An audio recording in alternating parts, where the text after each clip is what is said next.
Nilqawkom għas-service tal-lum l-erba' 20 ta' Mejju 2020 minn ġewwa il-gondolier il-River of Love Tarshin Road Għaxaq. Nistidnukom sabiex tlestu l-Bibja wkoll ħalli mal-messaġġ tal-lum tkunu tistgħu issegwu il-messaġġ tal-lum fuq il-segwu magħna mill-kelma tal-Alla għal dan il-live streaming illi qed nagħmlu llum. Infaħru l-mulej u nistidnukom sabiex tkantaw magħna wkoll minn ġewwa djar tagħkom minn fejn qegħdin tarawna, nfaħru l-mulej minn kull post li qegħdin ġewwa fih.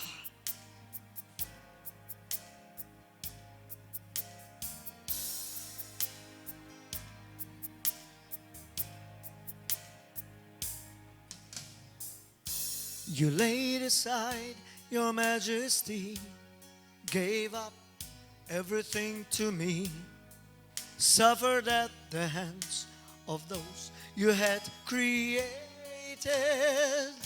You took away my guilt and shame when you died and rose again. Now today you reign in heaven and earth exalt you. I really want to worship you, my Lord. You have won my heart and I am yours. Forever and ever, I will love you. You are the only one who died for me. You gave your life to set me free.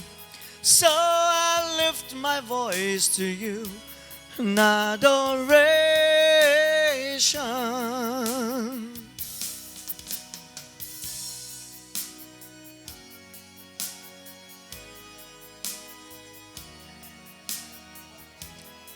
Halleluja, nfaħruk Missier Qaddis. Grazzi mulej li inti mittalina mulej fuq is-salib u tiegħek aħna mulej Qaddis. Għalhekk nadurawk Missier Qaddis. Għaliex inti molli mulej Qaddis, molli fuq kollox, fuq kulħadd. Halleluja. You laid aside your majesty, gave up everything for me, suffered at the hands of those you had created. You took away my guilt and shame when you died and rose again. Now today you reign in heaven and earth exalt you. I really want to worship you, my Lord. You have won my heart and I am yours. Forever and ever, I will love you. You are the only one who died for me. You gave your life to set me free. Now to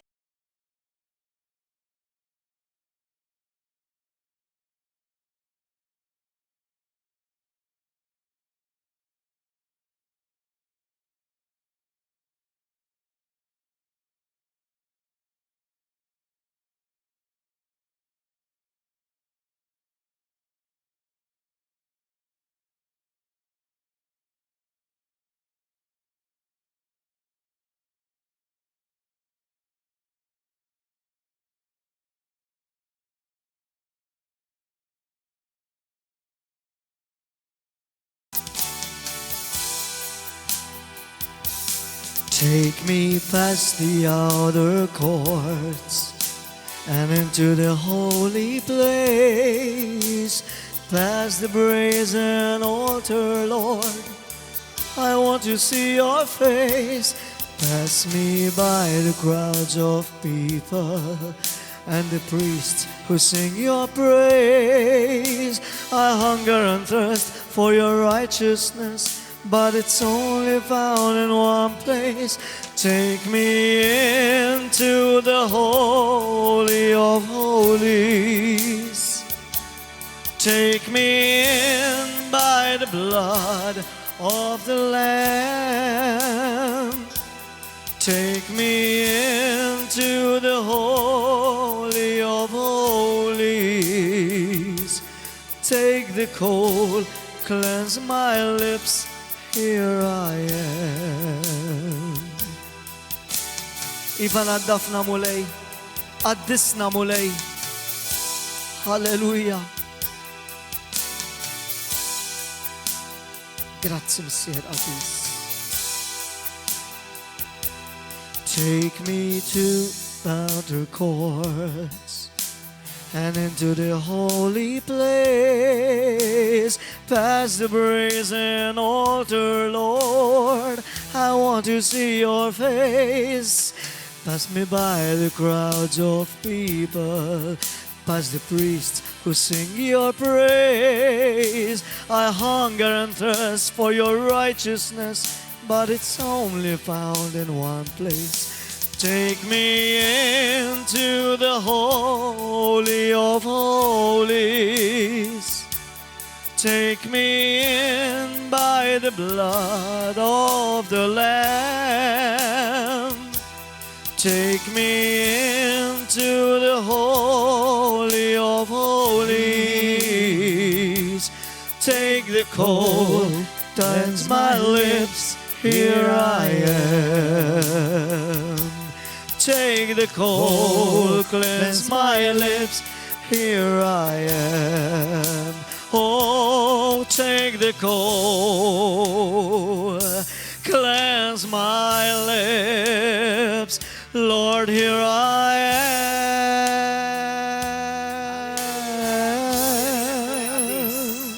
Irċivi glorja mulej tifħir, lejla mulej bil-kant, u bit-tifħir u l-mużika mulej għadis għal-poplu tijak mulej. Nirringrazzjawk li inti u koll iżżur id-djar. Daw kollha li tiseguna bħalissa f'dan il-moment mulej bl-Ispirtu Qaddis tiegħek iżżurhom Missier Qadis u tinżel fuq djar tal-Maltin u Għawċin. U daw kollha li qed jirċievu l-kelma tiegħek u tifħir flimkien. Iva Missier Qadis jissolok kull tifħir. U lilek biss Missier Qadis kull tifħir. Lilek biss mulej Qadis kull tifħir. U ninaqdu mulej vuċi waħda minn hawnhekk mid-djar tagħna Missier Qadis. U faħruk u nagħtu glorja lill-ismek għaliex inti sħollok, għaliex inti salvajtna u fejjatna Missier Qadis. Halleluja, grazzi Ġesu. Orra massa. Every praise is to our God. Every word of worship with one accord. Every praise is to our God. Every praise is to our God. Every word of worship with one accord. Every praise is to our God. Sing hallelujah to our God. Glory, hallelujah, is to our God. Every praise is to our God. Sing hallelujah to our God. Glory, hallelujah, is to our God. Every praise is to our God. God my Savior, God my healer, God my deliverer. Oh yes He is, yes He is. God my Savior, God my healer, God my deliverer. Yes He is, yes He is. Iva il-mulej Alla tagħna, il-mulej li salvana, il-mulej li fejjana, il-mulej li ħelisna. Kull unur, tifħir u glorja lilu għal dejjem ta' dejjem. Halleluja.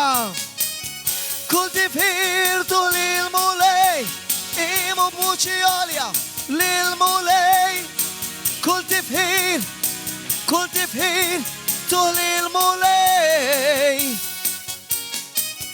Kull tifħir tu lil-mulej, imu b'vuċi waħda lil-mulej.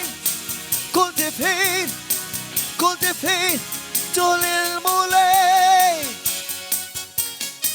Halleluja lil-mulej, gloria halleluja lil-mulej. Kull tifħir tu lil-mulej.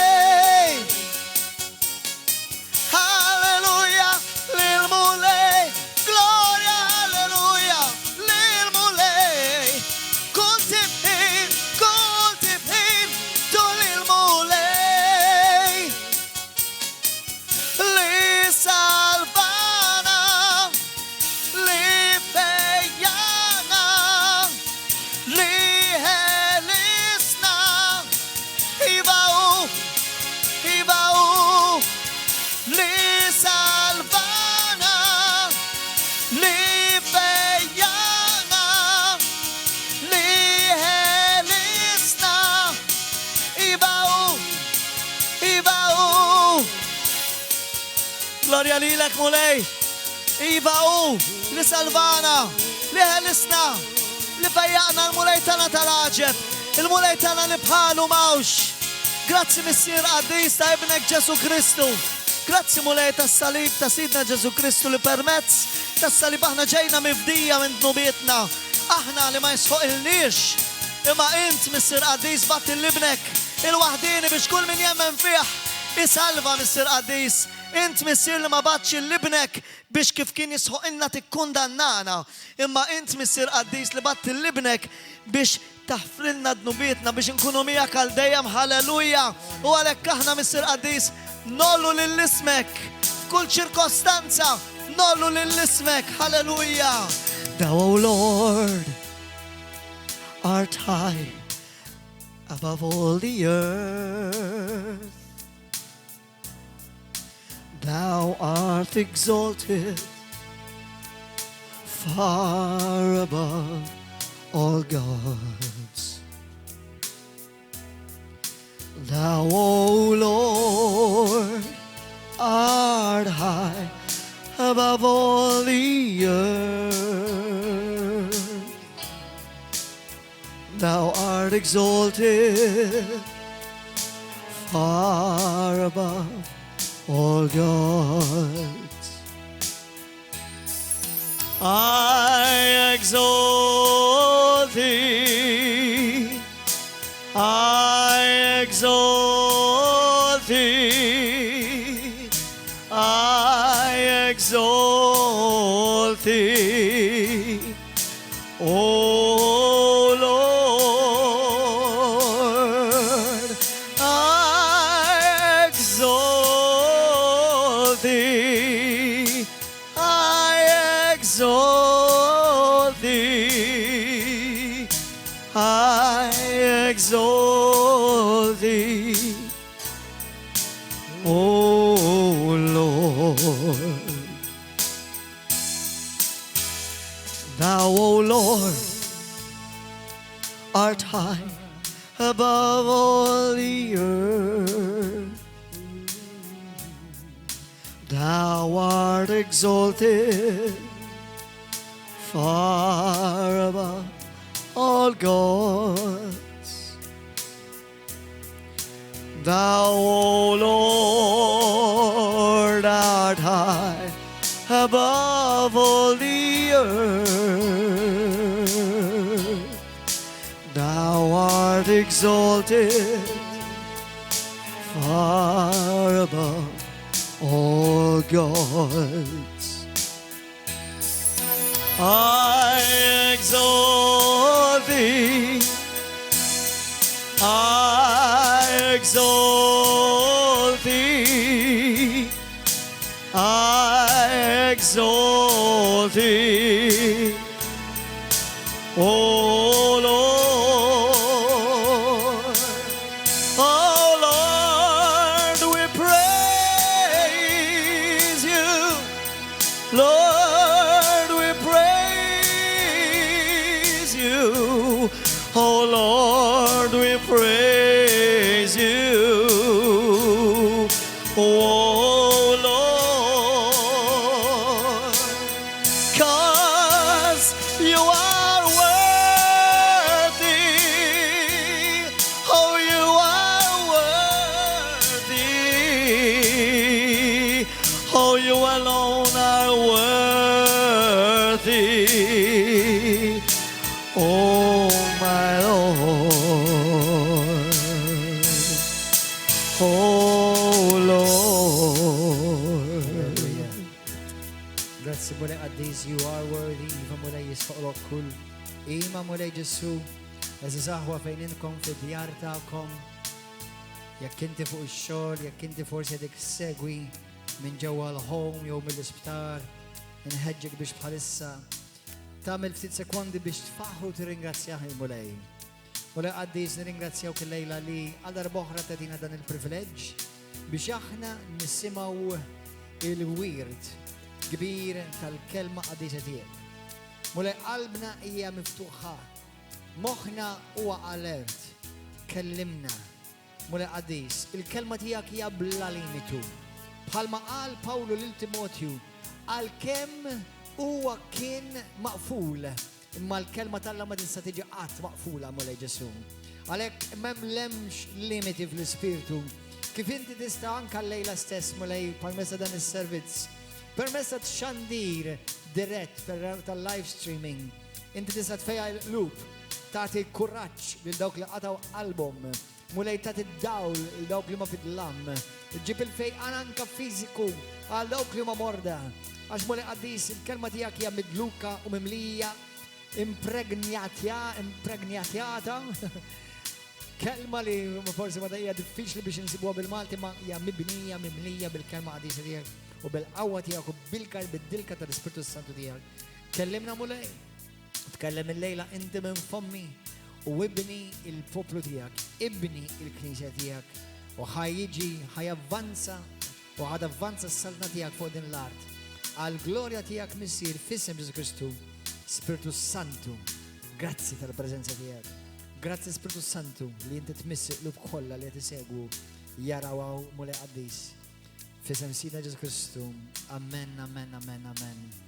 Eżis aħwa minn ġewwa djar tagħkom nilqawkom il-lejla għal dan is-servizz ieħor l-erba' b'dan il-privileġġ li nistgħu nwasslu l-kelma tal-mulej permezz tal-live streaming ġewwa djarkom illum il-ġurnata vera hawn ħafna ħażin madwarna imma wkoll hawn ħafna tajjeb. U permezz tal-live streaming, permezz tal-Facebook u tal-YouTube, xorta waħda nistgħu aħna nirċievu l-kelma tal-mulej. Ovvjament ma jfissirx li dan jirreplacja x-xirka u l-mulej ridna li nixxirku u nkunu preżenti fil-għaqda u fix-xirka flimkien.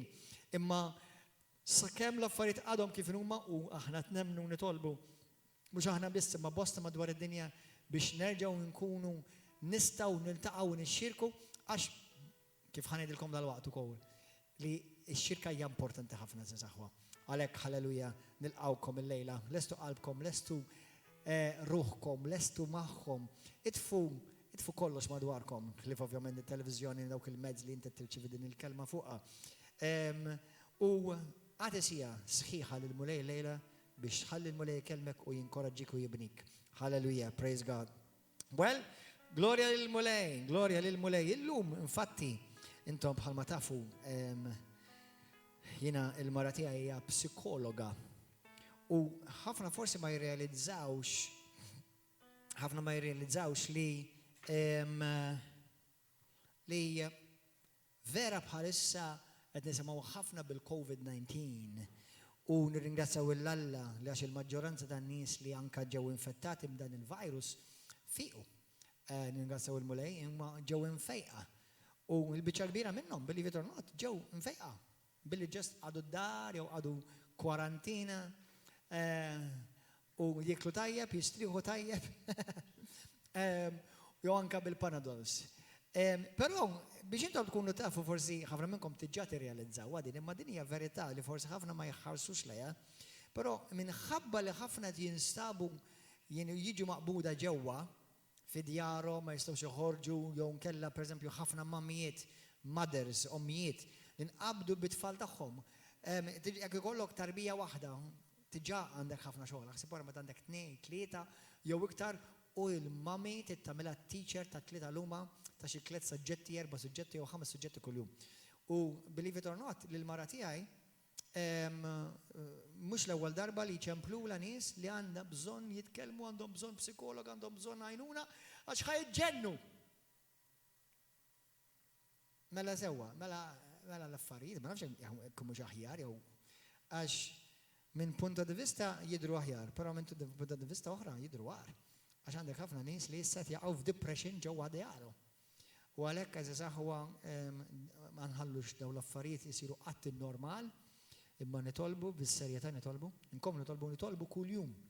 U dawk kollha li intom il-poplu ta' River of Love inħeġġixkom biex intom tkunu tagħtu sem billi tkunu parti mill-prayer groups. Hemm ħafna prayer groups online illum il-ġurnata permezz tal-Facebook, tal-Messenger, bħal taż-Zoom u issa anke hemm ħafna mezzi oħra li inti tista' tkun parti minn prayer group online tarħu l-ċuħ u xorta waħda tkun qed tipprattika social distance. Issa ovvjament once li l-binjiet tal-knejjes jkunu miftuħa, tibqax tipprattika social distance, għax imbagħad is-social distance hemmhekk ħajsir dub. Sewwa, għax id-distanza soċjali l-mulej ma jridix. Nifhem li bħalissa l-affarijiet naħseb li Alla qed jittollerhom, imma nfakkarkom li l-mulej jgħidilna iktar ma taraw il-jum riesaq, il-jum tal-mulej, la tabbandunawx il-laqat ta' bejnietkom. U x-xitan iridna li ma niltaqgħux. Issa b'xi mod jew ieħor naf li laqdu ma jridniex niltaqgħu, ma jridniex nixxierku. Imma hemm ħafna mezzi oħra kif jista' jkollok ukoll kuntatt sakemm dawn l-affarijiet jgħaddu bejna tal-mulej.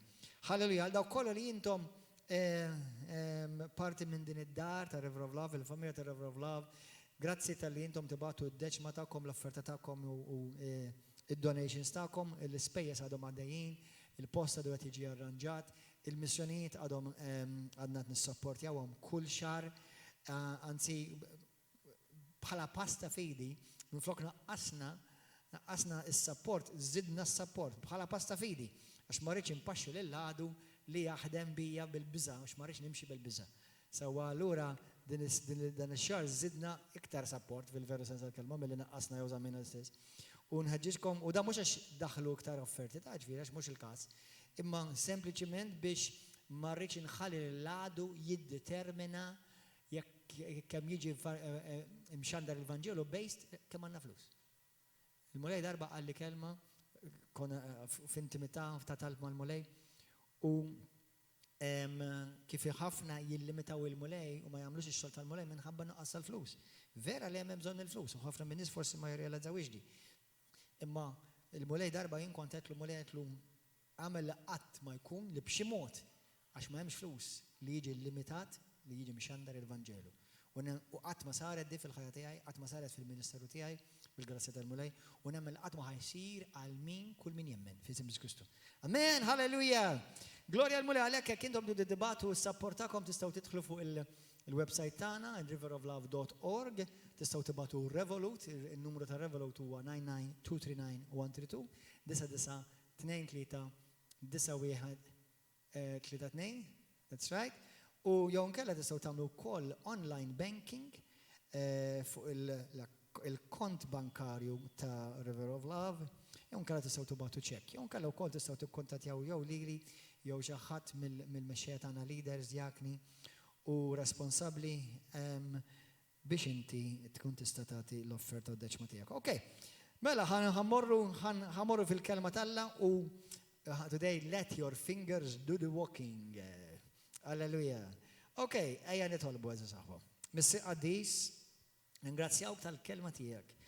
Nirringrazzjawk mulej li inti għal darbohra ħad kellimna, ħad taħdem fina, ħalli ħad kompli tulluminana, tkompli tkabbarna, tkompli tinkoraġġina mulej.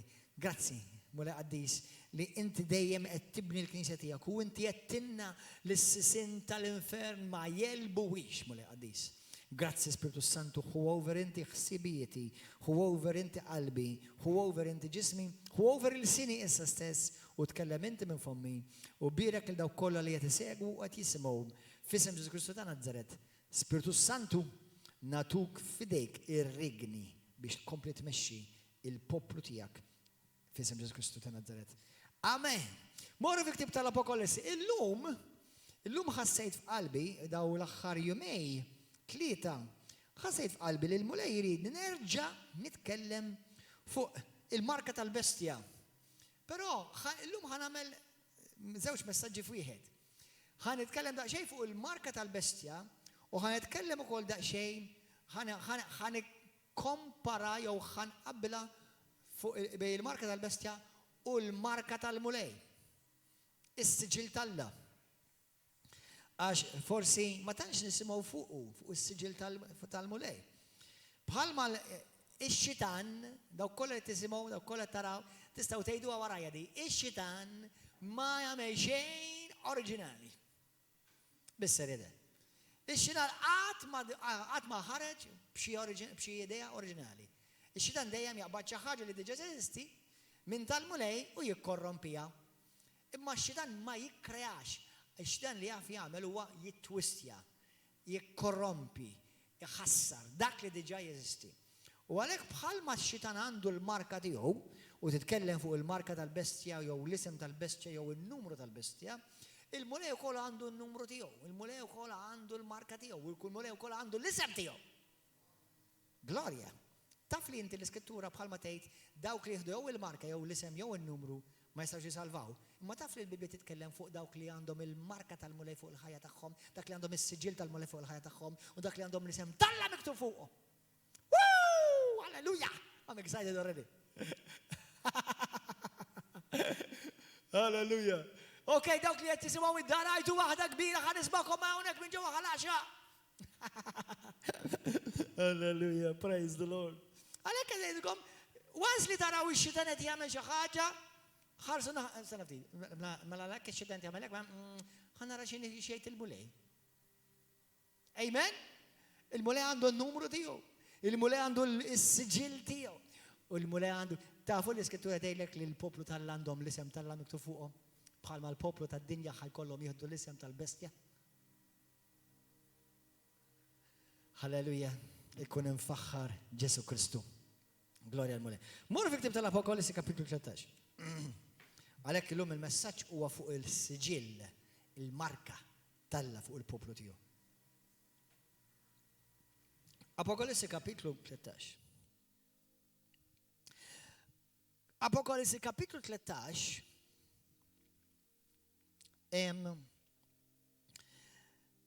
il-Knisja hawnhekk li qedtilkom tiġà u għal dawk li tistgħu tidu tarawha morru ġimagħtej ilu arawha fuq l-internet fuq il-live streaming u tistgħu taraw il-messaġġ li għamilt b'dettalji fuq il-marka tal-bestja.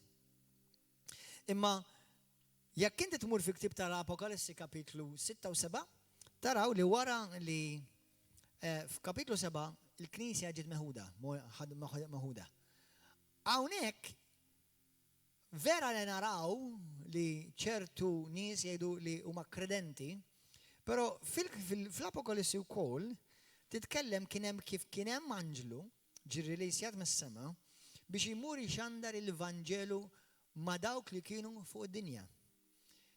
Meta tgħidlek in-nies tad-dinja l-Bibja, speċjalment fil-kuntest li ħanaqraw illum fuq il-Bibja, l-iskrittura tal-Apokalipsi, in-nies tad-dinja mhumiex jiena u inti mhux in-nies tad-dinja, jiena u inti n-nies tas-saltna. Aħna n-nies tas-sema, aħna ċittadini tas-sema. Ngħixu bħalissa ngħixu fuq din l-għada, aħna m'aħniex ta' din id-dinja. Meta jgħidulek imma xbejn inti qegħed f'dinja illu leta. Illu jiena qegħed fis-sema tiġà. Illu inti tħawwad il-wires, jgħidlek ma dak għax inti għadek m'intix qed tara. Amen. Aħna dan il-ġisem huwa fuq din l-art. Imma ftakar xi tkellem Pawlu mhux biss fl-Apokalipsi dak Ġwanni. Imma xejn Pawlu fil-ittri tiegħu u naħġiġkom eżis Kristjani u eżis Kattoliċi għattaw ħin naqraw l-ittri ta' Pawlu. Għax verament nitnikket u nitħassarkom meta nibda nisma' nies reliġjużi jitolbu l-Sant Augustin, jitolbu l-Qaddisin, jitolbu l-Santa Marija, l-Santa Rita u San Ġuda Taddew. Ma tafux il-wirt kbir tagħkom li hemm jinsab fikom jissejjaħ Kristu Ġesu li huwa t-tama tal-glorja tagħna. Għax kieku taf il-wirt tiegħek li inti fi Kristu. Tibda ġiri vravlaw. Dak żgur. Alleluja. Amen. Imma apparti minn hekk, kieku daw il-ħmerijiet li nisma' fuq it-televiżjoni kemm jinbidlu l-affarijiet kieku. Alleluja. Anyway, għax nispiċċa nipritka preaching oħra qabel il-preaching. Li mhux l-ewwel darba li għamilta. Mela, Apokalipsi kapitlu 13. Ħammor vers 13 minn vers ħanibdew minn vers 11. Imbagħad rajtiela mill-art bħal art bima oħra. Din hija l-bima żgħira, tkellimna fuq il-bima l-kbira darba l-oħra. U l-bima żgħira din hija l-bima u din hija issa il-profeta. U li kellha żewġ iqrum bħal dan huwa l-profeta fals. Bħal ħaruf u kienet titkellem bħal dragun. Hija tħaddan is-seta kollha tal-bima qudiema stess. Il-bima l-kbira ġifieri, tħaddan is-seta kollha tal-bima l-kbira. U ġiela l-art u l-dawk li jagħmlu fiha jinxteħtu jqimu l-bima ta' qabel li l-ġerħa tagħha għal-mewt kienet tfejqet. U hija tagħmel sinjali kbar. Ek li saħansitra tniżżel nar mis-sema fuq l-art qudiem il-bnedmin, innota li daw il-profeta l-falz jagħmel dak kollu jagħmel jimita dawk li jagħmlu vera l-profeti tal-Alla. Fejja fil-Ktieb tat-Testament il-Qadim. U tawa s-seta li tagħmel is-sinjali qudiem il-bima li bihom hija tqarraq bin-nies għal dawk kollha li tridu tkunu tafu tfissru dawk kollha xi jfissru, please morru waraw il-messaġġ tiegħi ta' ġimgħa ilu fil-każ imbagħad iktar tard jew għal dawk li qed jaraw tistgħu taqbdu il-link u tagħmluha tippejstjawha taħta ħalli nies jistgħu jarawha min qed isegwi. Mela. Vers 15. U tawa wkoll is-seta li tagħti spiritu ta' ħajja l-ġbija tal-bima biex iw kol titkellem u twassal għal mewt li l-min ma jinxtaħidx im li ġbija tal-bima. Vers 16. Ija ġiel li l-kulħadd iż-żar u l-kbar, l-onja u l-foqra, iġġiel li ġveri ħajkun sfurzat. Ħilsa u l-sira kulħadd issillu marka fuq idu, il-leminija fuq ġbinu, mela marka, titkellem fuq marka, biex ħadd ma jkun jista' jixtrija u jbieħ jekk ma jkollux fuq il-marka tal-isem il-bima jew in-numru tal-isema. Mela jew in-numru, jew il-marka, jew isema. Hawn qiegħed l-elf għal min għandu moħħu ħajobsor x'inhu n-numru tal-bima għax numru ta' bniedem u n-numru tagħha hu 666. Għal darba oħra tilkom għaliex fuq ġbinhom u għaliex fuq idejhom id-darba l-oħra nitkellmu skont it-Testament il-Qadim u anke fit-Testament il-ġdid l-Iskrittura tgħidlek li l-mulej immarka lill-poplu tiegħu għalihom biex jagħmlu l-kelma tal-Alla idawruha ma' idejhom u jpoġġu l-kelma tal-Alla fuq ġbinhom fit-Testament il-Qadim. Illum il-ġurnata għandna l-kelma tal-Alla fuq qalbna u għandna l-kelma tal-Alla fuq moħħna fil-Ktieb tal-Lut kapitlu 8 u kapitlu 9. Tistgħu tmorru taraw il-messaġġ għal darba oħra biex tkunu taraw iktar id-dettalji tagħha. Mela, kapitlu 14, vers 9 sa kapitlu 14. Sewwa.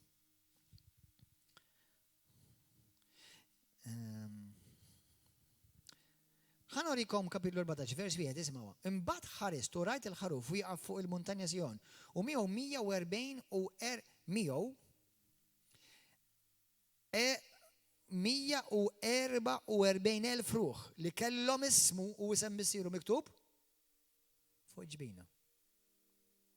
Alleluja. Issa hemmhekk jitkellem fuq in-nies li kellhom il-marka tal-Alla. ħafna jitkellmu fuq il-marka tal-bestja, però naħseb ħafna mill-Kristjani mhux qed jitkellmu biżżejjed fuq il-marka tal-Alla. Għalhekk isimgħuni aħwa. Għalkemm jiena u inti dejjem iridu nimxu bil-kawtela, però jekk inti messaġġ jiffriżak bil-biża', you have to question vera kux verament ġej mill-mulej. Għax il-bniedem tal-Alla irid jixbaħ il-Kristu. Ejd li meta Ġesu mexa bil-biża'. Ftakar xejn l-iskrittura waħda mill-iktar skritturi favoriti tiegħi. Bħalma hu fis-sema. Hekk aħna issa fuq din l-art. L-ewwel Ġwanni 4:17. For as he is, so am I in this world. Jesus never walked 1 minute in his life in fear.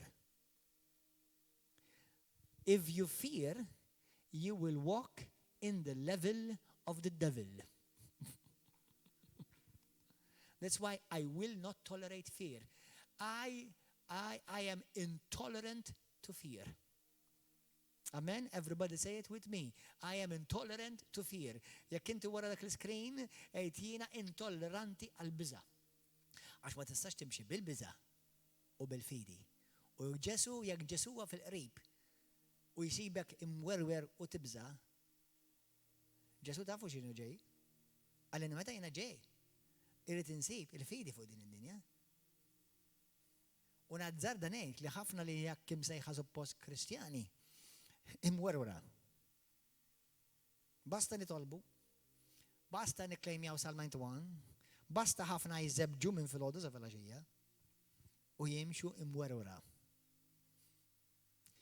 Jekk jiena nħares lejk u fl-attitudni tiegħek, fl-aġir tiegħek, fil-ħsieb tiegħek, kif titkellem, ma tfakkarniex fi Kristu, irrid nistaqsi serjament jekk intix intqajt miegħu.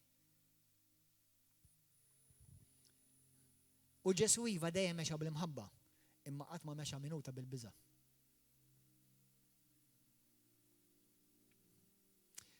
Halleluja. Amen? Grazzi Ġesu. Mela.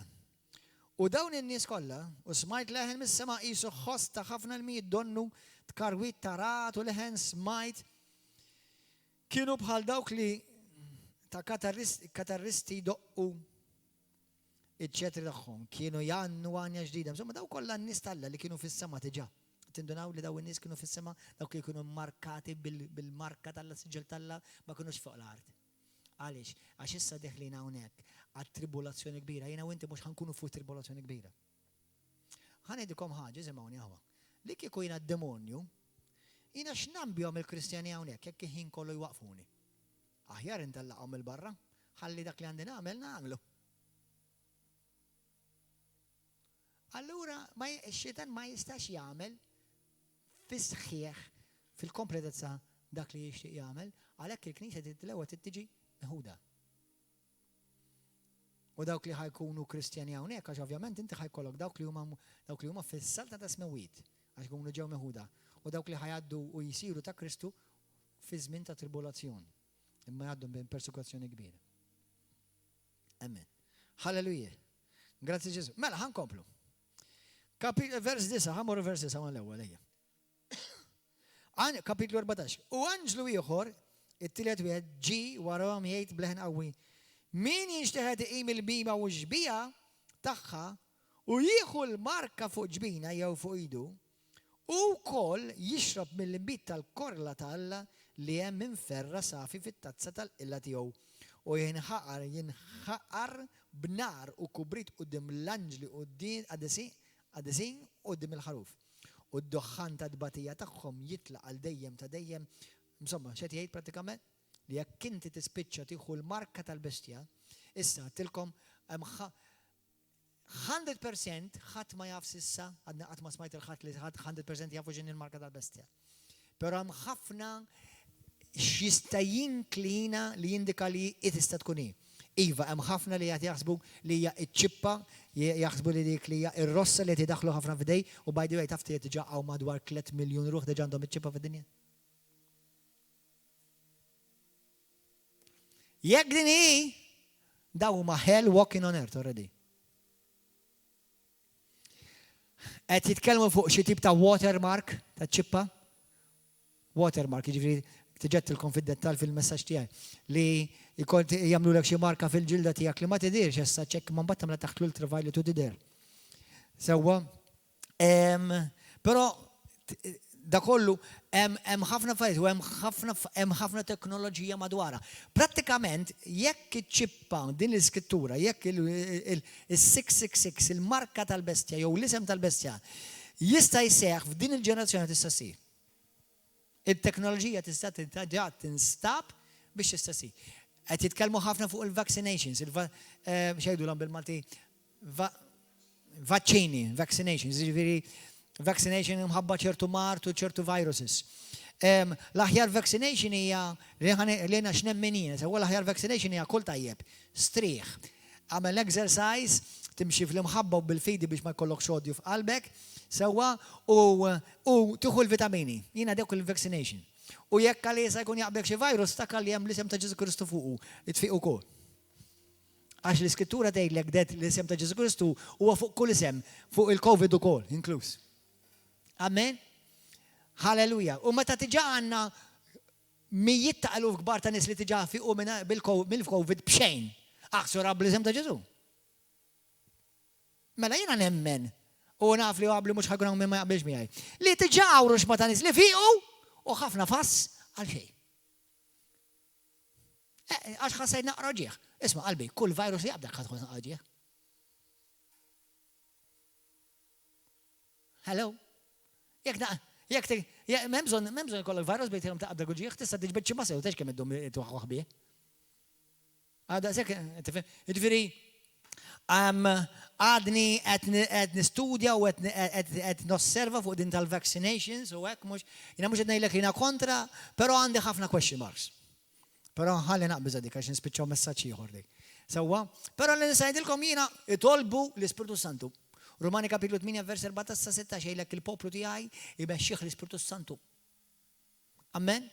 Issa jiena mhux qed ngħidlek li għax jekk tuħu xi vaccination hija ħaġa ħażina ta'. Imma hemm ħafna immas. Infakkarkom insa l-COVID-19. Insa l-coronavirus. Insa daw l-aħħar xarej tad-dinja kemm diġà mietu fid-dinja nies bil-vaccinations. Tgħid li ma mhux jiġew wkoll fiqu, iva fiqu wkoll.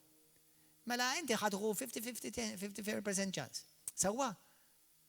Ħatgħix inti jekk tuħu l-vaccination jew ħadmut għax toqtlok. Mela mhux jaħseb billi ngħidu kulħadd jieħu l-vaccination.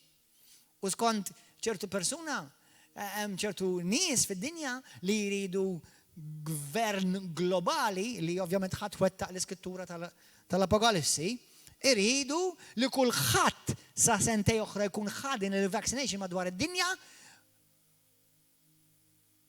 u jkollhom l-informazzjoni u l-kontroll fuq kulħadd. Għaw it-teknoloġija li għadi? Iva. Teżisti. Jiena ngħidilkom li jisimgħu sew, arblu sew, itolbu ħafna fl-ispirtu. Sobra katassaħħa labatu kundija bakarasata. Holy Spirit, give me revelation. Holy Spirit, give me illumination. Lord, you have said inti mole għattina li min jimxi miegħek ma jimxix fid-lam. Halleluja. Grazzi Spiritu Santu li inti tilluminali il-modijiet tiegħi. Inti dawwalli it-triqat tiegħi biex jiena ma nimxix fid-lam. U mole għaddis jekk jiena nkun ħanamel xi pass li jista' jpoġġili ruħi fil-periklu tal-infernu l-abbissi ta' dejjem inti twaqqafni. Amen? Halleluja. Mela, jiena mhux qegħdin vi jew va, imma laqqas imma rridkom ukoll kunu aware li qed ngħixu fi żmien ta' erq kbir.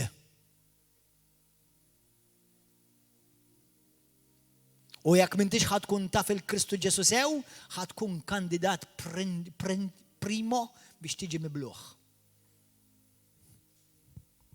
U jekk taħseb li ma jistax ikun għax inti tħobb il-bambin, ħanfakrek li meta Adam u Eva ġew imqarqa kienu fil-preżenza tal-Alla fejn dnub kien għadu laqqas jinxtamm. Paradise on earth. U ġew imqarqa xorta. U ħanfakrek f'xi ħadd ieħor li ġie mibluħ mid-demonju nnifsu. Ġuda li mexa ma' Ġesu Kristu raħ jimxi fuq il-baħar, raħ jitma' 15,000 ruħ, ra li l-Kristu jqammel il-mewt u xorta bela u d-demonju. Għodu attenti l-min tagħti wide. Għodu attenti għal min tibda tisma', għodu attenti x'tibda għax verament nitnikkeġ min. Meta nara Kristjani waħli mat-televiżjoni ħajaraw l-aħħar news fuq il-COVID, għaliex ma tarax the best news, the good news, halleluja, glorja lil mulej. Biex imbagħad, għax il-COVID, għax il-nibża li ma jmux jiġri li hekk, li ma jmux jiġri hekk, jekk tiġi attemmen hekk, u s'problek ħajġrilek. Ma hemm nies li xorta hemmnu li ma qabadhom, xi xorta qabadhom u fiqu.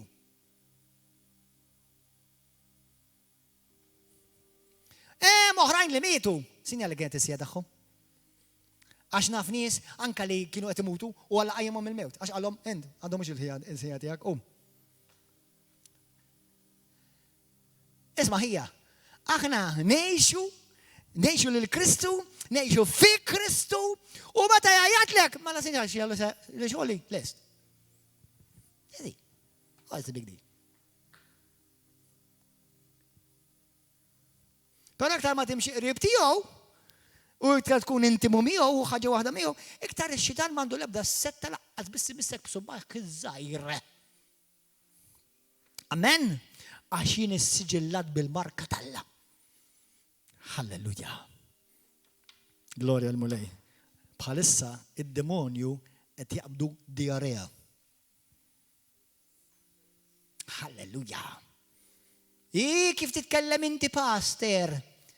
Straight and forward. Jekk tisma' ċanel differenti, aqliblu.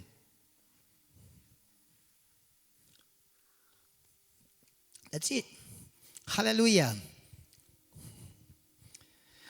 Gloria l-mulej. Grazzi Ġesu.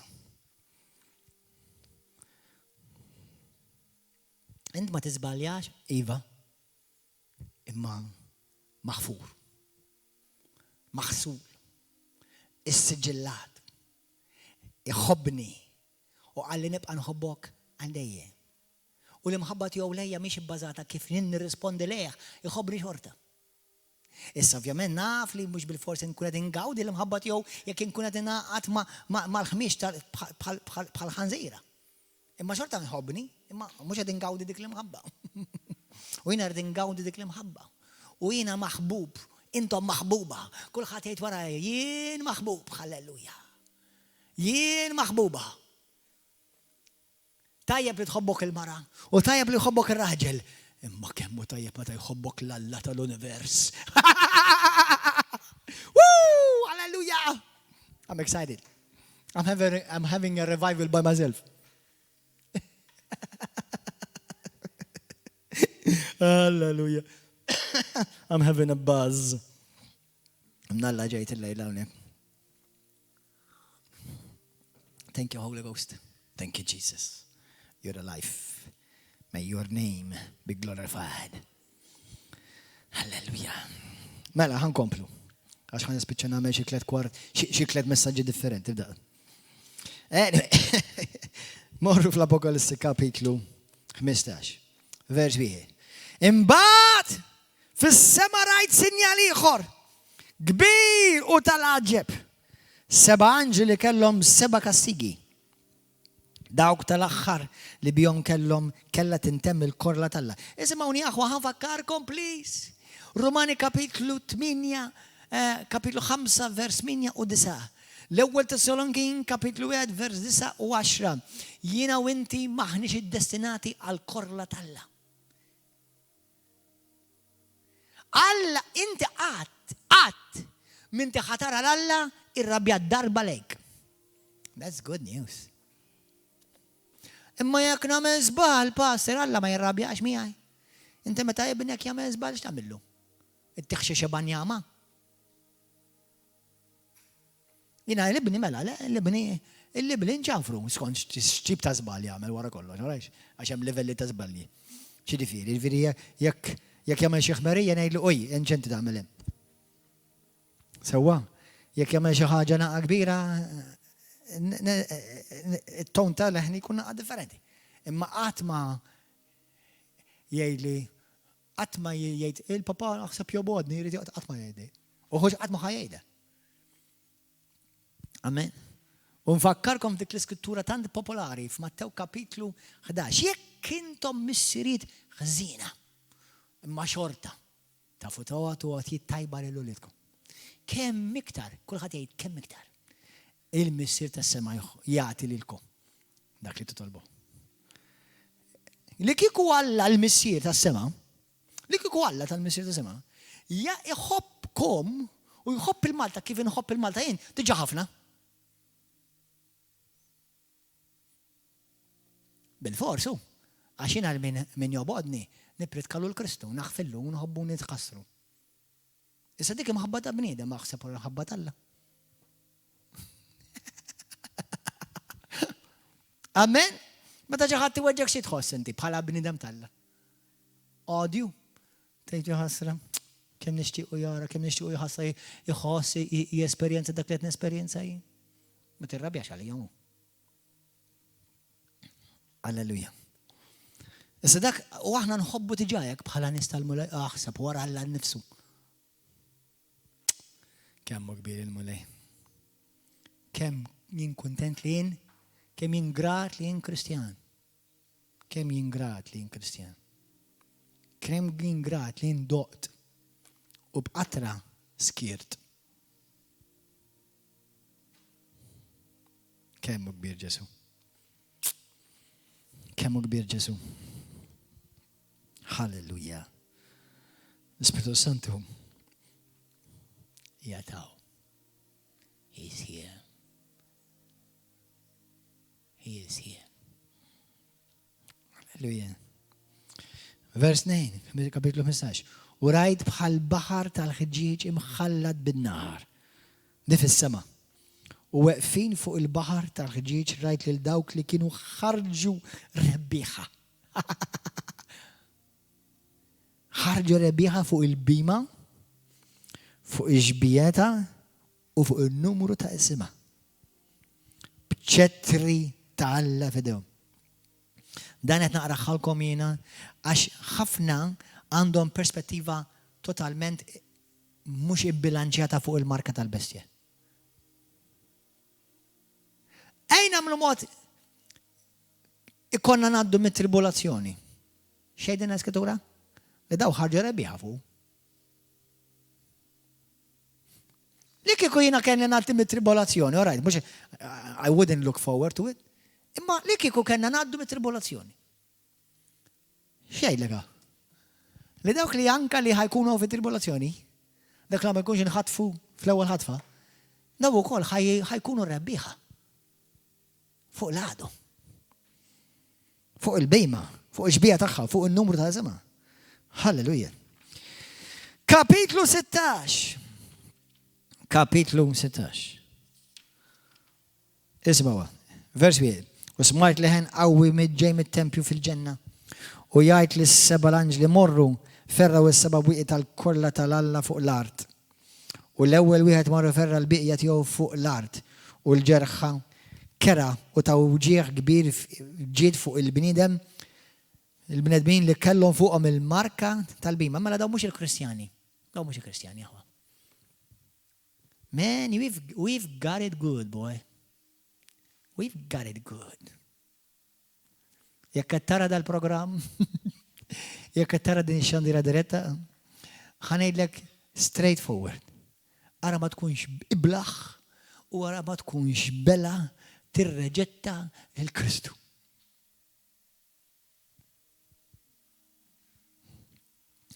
Anke jekk tħoss li dnibt kontra tiegħu, anke jekk tħoss li jaffixt, Alla jħobb il-dawk li jafġu. River of Love hija familja kbira ta' nies li tgħidx kemm jafġu. Ibda minni. Amen.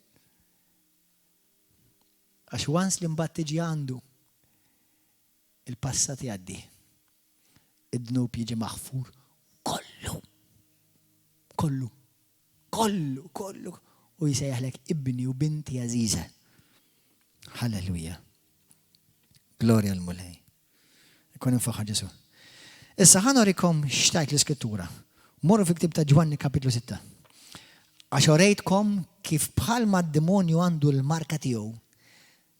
Imma kkopja mill-mulej. Bħalma d-demonju għandu n-numru tiegħu. Imma marka, imma ikkopja minn il-mulej. Bħalma d-demonju għandu l-isem tiegħu. Tal-bestja u tal-bima. Imma l-mulej għandu koll l-isem tiegħu. Hallelujah. Oh, blessed be the name that's above every name.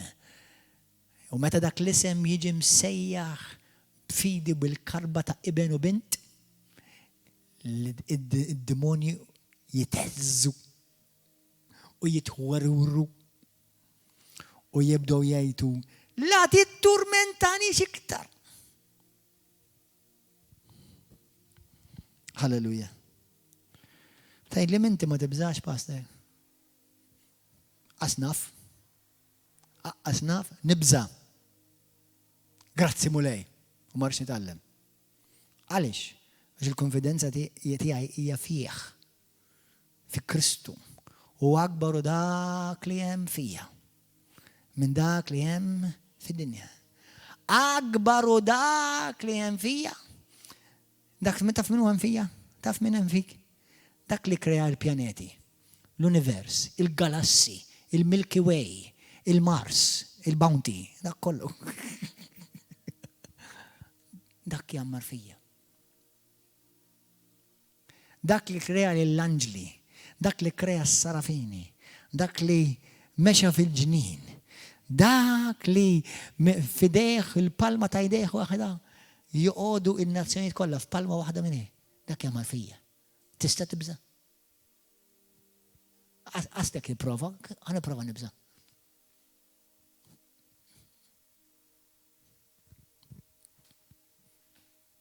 Halleluja. Għana jidilkom frazi, iktiba u għamil ġimma medita. Life is all about perception. Il-ħajja hija kollha bbażata fuq il-perspettiva tiegħek. Il-perspettiva tiegħi taf x'inhi? Talla. Alla ma jibżax, Alla ma jitwerwirx, Alla ma jitċaqlaqx, Alla mhux ma jitħarrikx għax hawn il-COVID.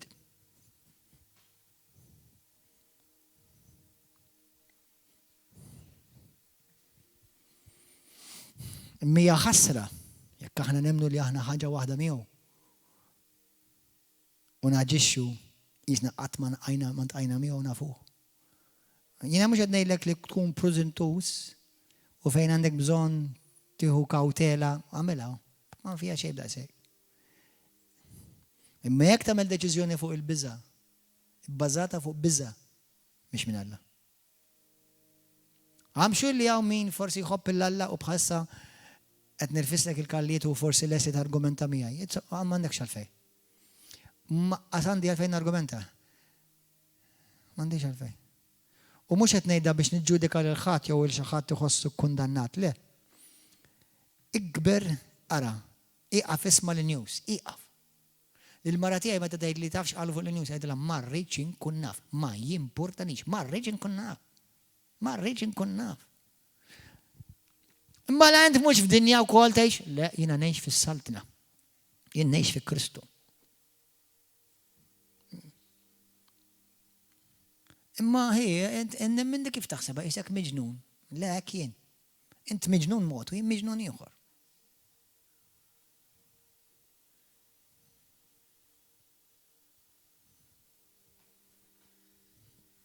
Brainwashed, body washed, spirit washed.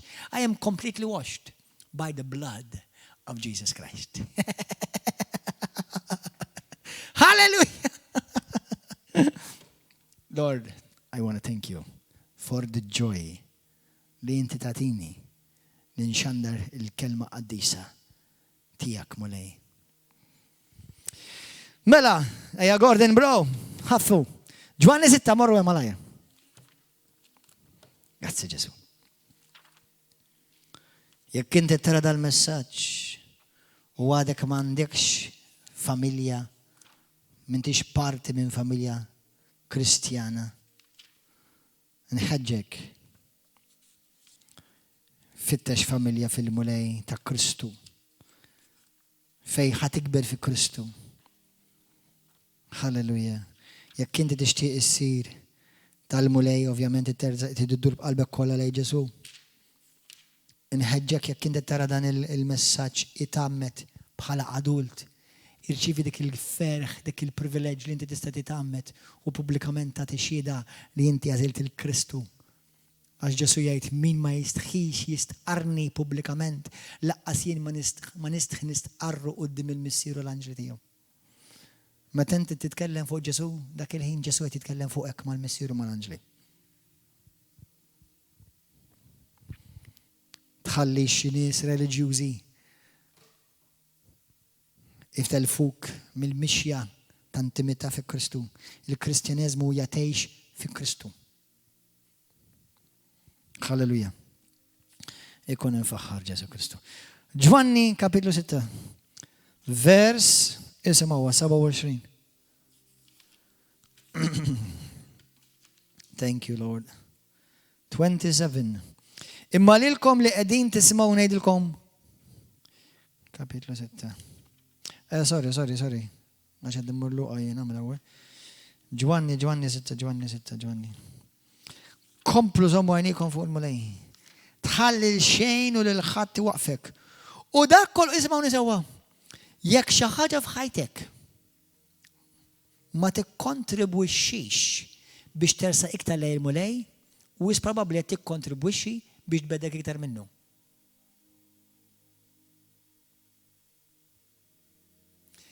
Jekk hemm xi ħaġa jew anke persuna f'ħajtek li mhix qed tgħinek tikkontribwixxi fil-mixja tiegħek tersaq lejlek għan Alla, hemm ċans kbir qed tikkontribwixxi biex twaqfek u tfixklek.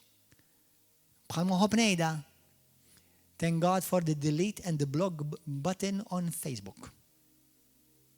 Don't be afraid to use it. Jien nuża ħafna.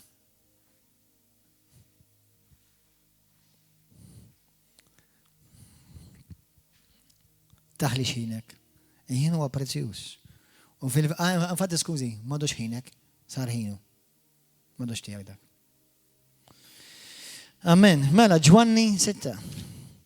Whatever does not help you achieve your goal in Christ in this life will automatically become a hindrance to you.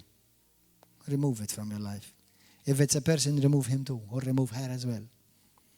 If they don't want to walk with me, then they're going to walk behind me. Bye-bye.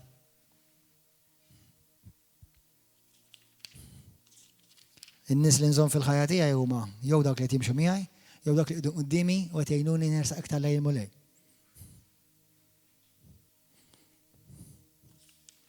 Halleluja. Dik hija l-verità. Ma niddejja qas tikka żgħira ma ngħidha. Ġwanni 6. Vers 27. Tħabtu mhux għalli kelli jgħaddi, iżda għalli kelli jibqa' għal ħajja ta' dejjem. Dak li bin il-bniedem jagħtikom għaliex lilu għal l-missier immarka bis-siġill tiegħu. Meta inti tagħti ħajtek il-Kristu, inti tiġi siġillat fi Kristu. Fit-tieni Timotju, morru fit-tieni, l-ewwel morru fit-tieni Korintin, morru fit-tieni Korintin l-ewwel. It-tieni Korintin kapitlu 1. Vers 29. Halleluja. Gloria li jek mulej. Ħanibda naqra minn vers 21, ta? Kapitlu 1, 2 Corinthians chapter 1, verse 21-22. Alla u li wettaq kemm lilkom u kemm lilna fi Kristu li konsagrana għalih nifsu xamel?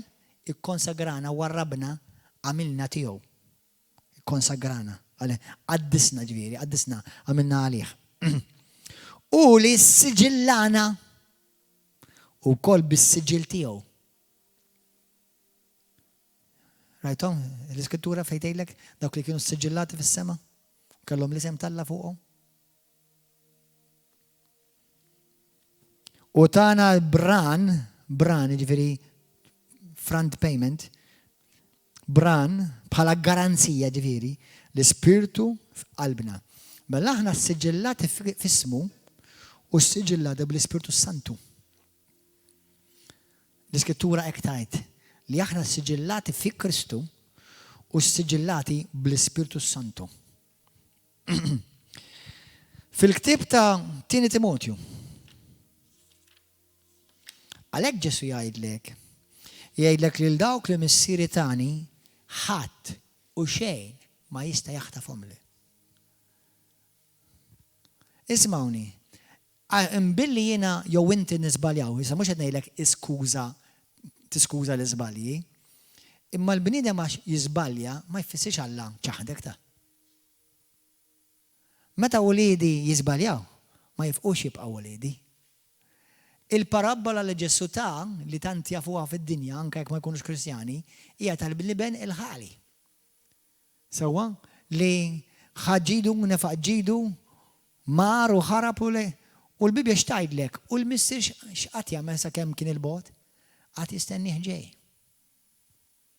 U waqt li kien il-bogħod xorta baqa' jsejjaħlu ibni li huwa l-bogħod. Imma meta raħ ġej il-Bibja tgħidlek il-missier ħareġ jilqgħu. Ħareġ, astennih jasal id-dar, ħareġ. Il-vinti tista' tkun fil-ħama u tgħidli issa la noħroġ minn hawn u niġi l-Knisja u mbagħad nagħti ħajti l-Kristu. Le. Fil-ħama fejn int sejjaħ l-isem tal-mulej u Alla jiġi fuq ix-xena. Imma anke kien kun, pereżempju, qed ngħaddas fil-ħmieġ, fid-droga u fuq, pereżempju, jew qed ngħaddas f'xi perverżjoni ta' sesswalità. Nista' nsejħlu l-mulej ma' dak il-ħin. Iva. X'jiġri jekk nagħmel hekk? Ma nafx, prova. Nista' ngħidlek. Esperjenzi. tibda titrijat. Ġġara li kien biex qed titrijat. Daqshekk ħadd droga.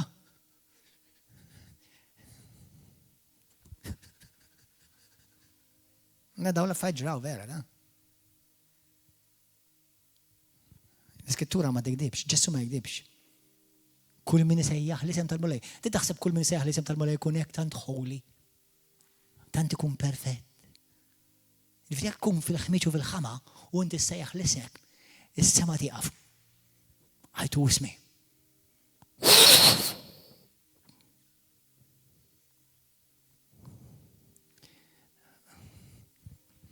Meta jiena kont għadni fil-bidu tal-mixja tiegħi. Mhux għax ma żbaljajx ta' kemm inni fil-Mulej, xi 25 sena. Imma niftakar fil-bidu tal-mixja tiegħi. Kont niftakar jiena kont imqareb. Illum imqareb għal Ġesu. U niftakar wara ġimma li tajt ħajti lill-Mulej, ħabib tiegħi l-unika wieħed li insomma xul kan wieħed kelli ħafna bib, imma konna nkunu flimkien. Morna Gentlemen's Club. Morna napprezzaw in-natura tal-Mulej.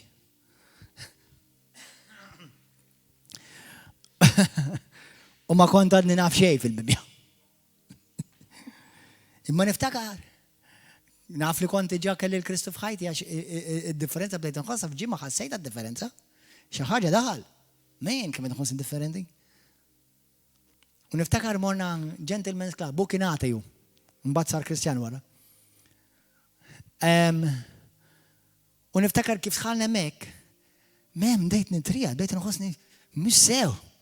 Bdejt nħossni verament bad. Għaliex, ma nafx xaġa ġiġili. Għatlu, ma nafx xaġa, bro, għatlu, għaw, mux posti iktar. Għatlu, jina ħammur fil-karozza ġendri dejja, nisden għib. Imma ħanejlek, ġismi beda jitrija. Zgur, għax l-Spiritu Santu ġimnikke. Jekk inti tinsab f'xi ta' ħama bħalissa, il-Mulej tikellem lilek. Il-Mulej jgħidlek sejjaħ ismi ibni, sejjaħ ismi binti. U tara kif jien neħilsek. Halleluja. Grazzi Ġesu. Tieni Timotju, l-Ispiritu Santu qiegħed għaw. Ħafna minn aħwa ma setgħux jiġu lejla, imma l-Ispiritu Santu żgur għamel violation ta' social distancing, għax ġijaw. Thank you, Lord. U nitolbok Mulej Ġesu.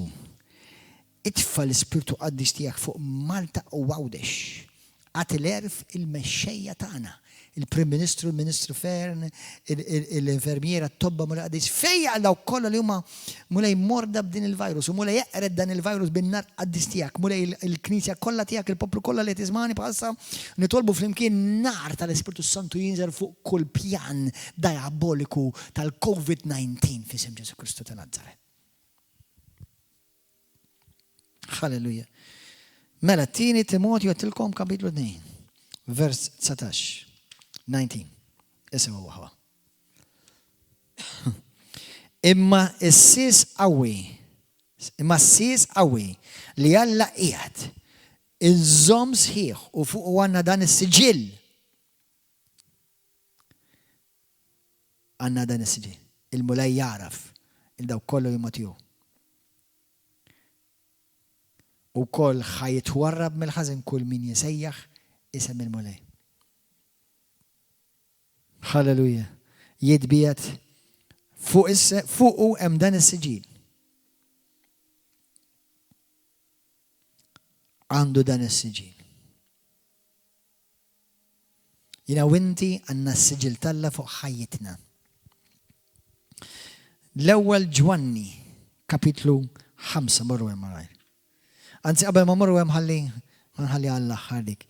Morru fil-Luqa kapitlu 10. Luqa kapitlu 10. Skrittura li għandha tkun popolari għalikom.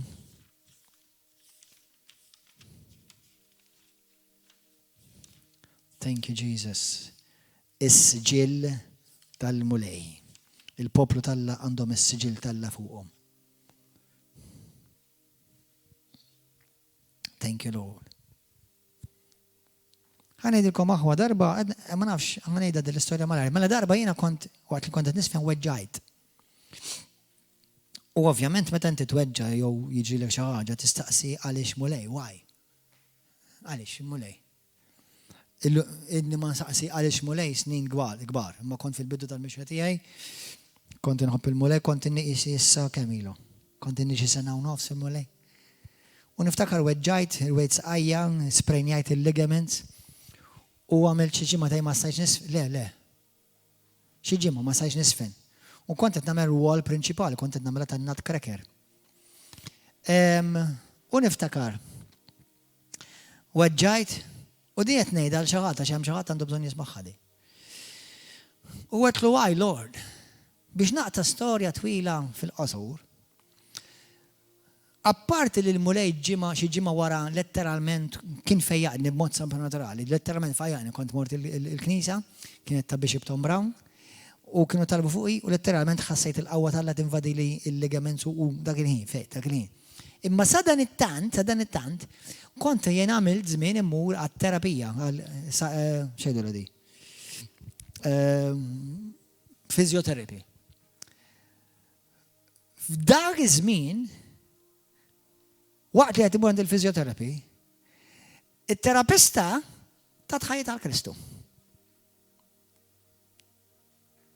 Sawa? Mela, il-mulej iva seta' jevitani li nweġġa, imma għal kem weġġajt, mux għadnejlek li Alla weġġani, Alla użadik il-ħaġa ħorta. Biex fil-ċirkustanza, number one jina nitallem nimxi bil-fidi, għax inti ma tistax timxi bil-fidi meta l-affarijiet sejrin kollha tajjeb. Hello. Nemmen għal-fejqan, meta nimrat. Jak timrat, jena fizem Kristu, ma nimrat, imma jak jaqbjak xi ħaġa, temmen bil-fidi li inti tiġi mfejjaq. Sawa, imma. Mela, il-mulej kellu tani testa fidi. Dakinhar. Però fl-istess ħin, dak li l-għadu prova jagħmel li biex jaqtali qalbi, spiċċa l-għadu jisobbieħ li weġġani. Għax issa mux tal-li jena komplejt nissaħħaħ fi Kristu, tal-issa saqlu oħra minn tiegħu u ġibta fissatna tal-mole. Umbagħad mela meħanedikom waħda kbar minn hekk. Mela il-kumpanija tas-sefina kienet kumpanija ta' xikletta rirruħ. Kont bowl dakinhar, għax il-mole jagħmel sinjal minn kbir. U fejjaqni, u niftakar darba. Dħalna x-xogħol fil-għodu kmini, bħalma konna nagħmlu kuljum. U għettulhom illum irid ngħidilkom testimonjanza. Kulħadd ipoġġi bil-qiegħda, kulħadd poġġa bil-qiegħda malaj. Irid ngħidilkom x'għamel miegħi mulej. Minn 12 il-ballerin, 9 minnhom taw ħajthom fil-Kristu, lil Ġesu Kristu. Mela mhux waħda, sraqt ukoll, sraqt il-physiotherapist u sraqt 9 oħra ballerini lej Kristu. U kumpanija sieħa saret fil-maġġoranza Kristjani tal-bale. Imma ma setax evitajlek il-mulej. Seta, imma laqat mu surprise. Weġġa. Jesus, ħanamlu l-għoda, weġġa, ma konċ katin fil weġġa.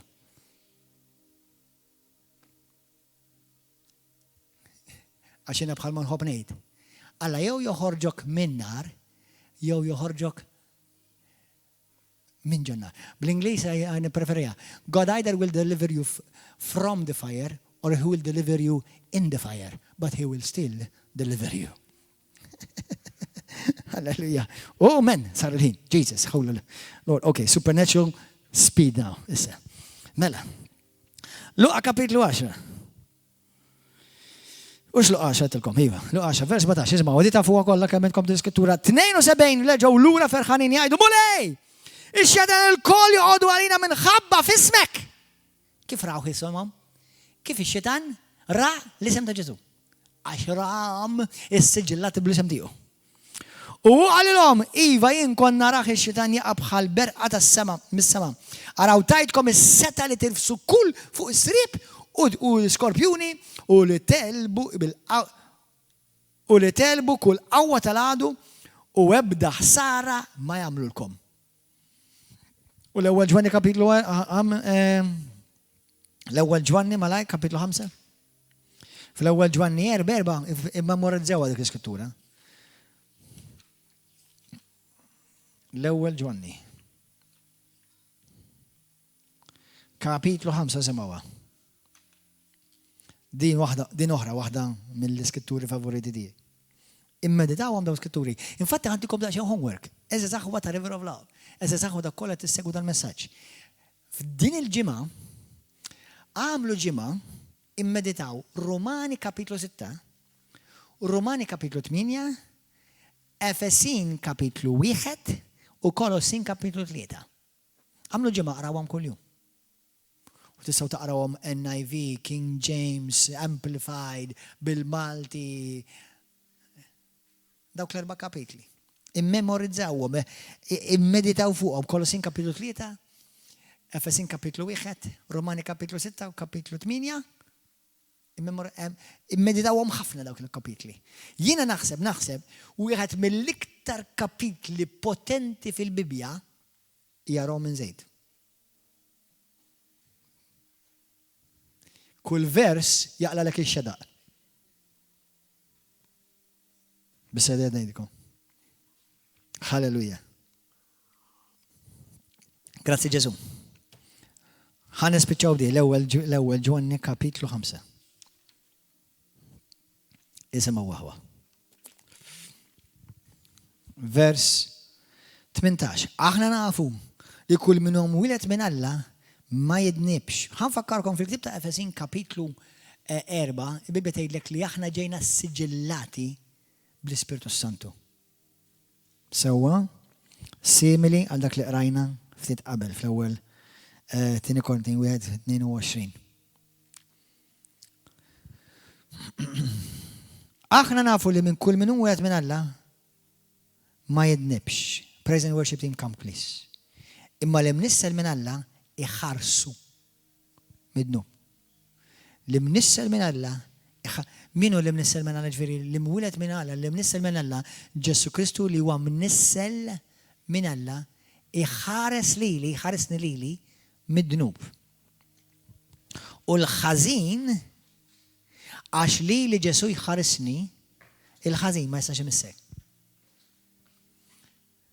Il-ħażin ma jistax imissek. Jista' jfesfislek, ma jistax imissek. U meta ngħid ma jistax imissek, letteralment f'xejn, laqas fiżikament. Ma jistax imissek, laqas fiżikament. Meta xi kultant ġi kolli aħwa ikunu ħafna drabi jkunu għadhom ġodda fil-muli jgħidu li Pastor matul il-lejl ħassejt il xi ħadd imisni, jew xi ħadd jallaqni. Ismawni, dak ma jfissirx li inti m'intix tal-mulej jew il-mulej ċaħdak jew whatever, imma number 1 itgħallem imxi fl-awtorità tiegħek fi Kristu. U just in case, mhux qed ngħidlek, imma just in case, iċċekkja. Enti ħalli xi bieb miftuħin fil-ħajja tiegħi? Sewwa? Biex inti ma tagħti l-ebda jett u seta l-għadu biex imissek. Għax il-kelma tal-mulej tgħidlek ma jistax imissek. M'għandux dritt fuqek. M'għandux, ma jistax. Għax mhux inti tal-iżomm lilek innifsek, huwa Kristu li jżommok, huwa Kristu li lilek iżommok sħiħ. Amen? Aħna nafu li aħna ġejn minn Alla u d-dinja kollha qiegħda taħt l-idejn jew l-influenza tal-ħażin. Amen? Grazzi Ġesu. Għalhekk aħwa għamlu kuraġġ. Jiena u inti vera għandna ħafna nies jitkellmu fuq il-marka tal-bestja fid-dinja, fuq l-isem tal-bestja, jew in-numru tiegħu. Imma jiena u inti aħna għandna il-marka tal-Alla. Għandna l-isem tal-Alla. Infatti, dinja scrittura for no extra charge, an extra one. Isimgħu fl-ewwel Korintin kapitlu 6 għalaqt il-Bibja ħana niftaħha. U l-estu rukom ma nitolbu. L-ewwel Korint kapitlu 6 isimgħuha. Naf li suppost għaw minnkom ġili qrajtuha di. Mela da ħajdilkom kif konna qabel u issa kif sirna fi Kristu. Moħħkom hawn. Vers 9. Ma tafux li l-inġusti ma jirtux is-saltna talla. La titqarqux, la żinja, la l-idolatri, la adulteri, la l-effeminati, la l-omosessuali, la l-ħalelin, la rejba, la skaren u la l-qassisa fuq in-nies, l-ħattafa ma jirtu is-salt natalla. Minn dawn kienu xi wħud minnkom. Minn daw xi wħud minnkom kontu kollox.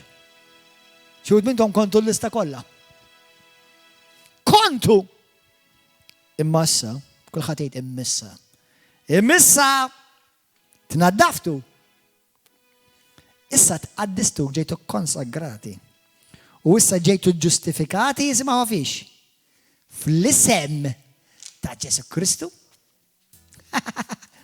U fis-siġill tal-Ispiritu Santu. Halleluja! Woo! Glory to God. Hallelujah. Praise God. Les biex nitolbu? Jekk inti tara dal-messaġġ il-lejla, għajda talba warajja issa stess. Għajda talba warajja. Min qalbek. Les li ddur lej Ġesu Kristu, les li tixtieq esperjenza l-ferħ tal-mulej li l-mulej biss jista' jagħtik. Hallelujah. Jekk inti dan qatt m'għamiltu, qed inħeġġek illum f'isem Ġesu Kristu. Dur lej il-mulej. Għamilt x'għamilt fil-ħajja tiegħek, il-mulej jaħfillek nubietek, jaqazzek, jinatfek. Ħallew jagħmlek tiegħu jissiġillak bil-isem qaddis tiegħu bl-Ispiritu Santu. Glorja l-mulej. U jistgħu jiġu l-marki kollha tad-dimoni fuq id-dinja għax inti għandek il-marka tal-la fuqek issa. Amen? Ejdi talba warajja minn qalbek. Missi qadis.